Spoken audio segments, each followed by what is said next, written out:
देह होना कितना महत्वपूर्ण है? अरे पूरा महत्वपूर्ण है। बिना बिना गुरु के चाहे शिव बिरंच सम होई, गुरु बिनु भव निधि तरे न कोई। बिना गुरु के भव सागर से नहीं तरा जा सकता, ये बिल्कुल सिद्ध बात है। आज तक कोई ऐसा मिला हो तो हमें बताना।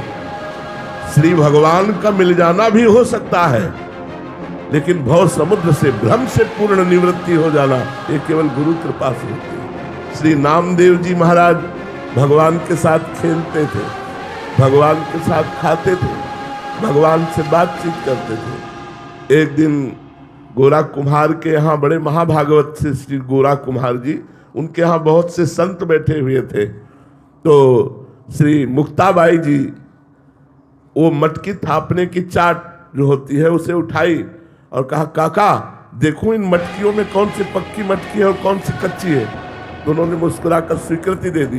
तो हर संत की खोपड़ी में ऐसे मारते। तो जो और संत थे मुस्कुरा दिए। जब नामदेव जी के मारा तो कहा, ये क्या है, क्यों मारा?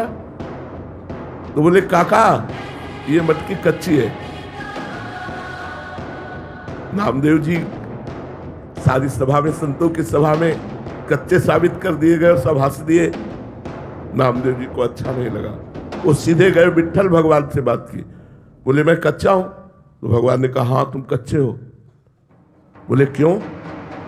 सब पक्काई तो आपसे मिलने की होती है, जब मैं आपसे मिल गया तो किस बात का कच्चा? बोले, तुमने गुरु नहीं किया। बोले, गुरु करने का फल होता है भगवत प्राप्ति, और वो आप हमें प्राप्त है तो गुरु की जरूरत क्या? बोले, यही कच्चाई है। तो बोले, आप ही बताओ मैं किसको गुरु बनाऊं? तो बोले, जाओ इस जंगल में एक शंकर जी के मंदिर में संत पड़े हुए हैं, मंदिर के अंदर, उनको जाकर के गुरु बनाओ।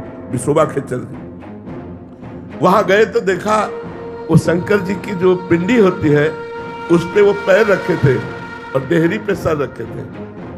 तो नामदेव जी ने देखा कि इनको गुरु बनाए जो एक आस्तिक भी नहीं है। उन्होंने कहा, ए बाबा ये अपने पैर हटाओ, शंकर जी के ऊपर पैर रखे हो। बोले, बेटा जहां शंकर जी ना हो वहां पैर रख दो, जहां शंकर जी ना हो वहां पैर रख दो। तो उन्होंने जहां जहां पैर हटाने की कोशिश की वहीं लिंग प्रकट हो गया, क्योंकि सब कण कण शिव स्वरूप है, ब्रह्म स्वरूप है। तब उठे और कहा, बेटा कण कण भगवान का स्वरूप है। उन्हें गुरु बनाया और इसी के बाद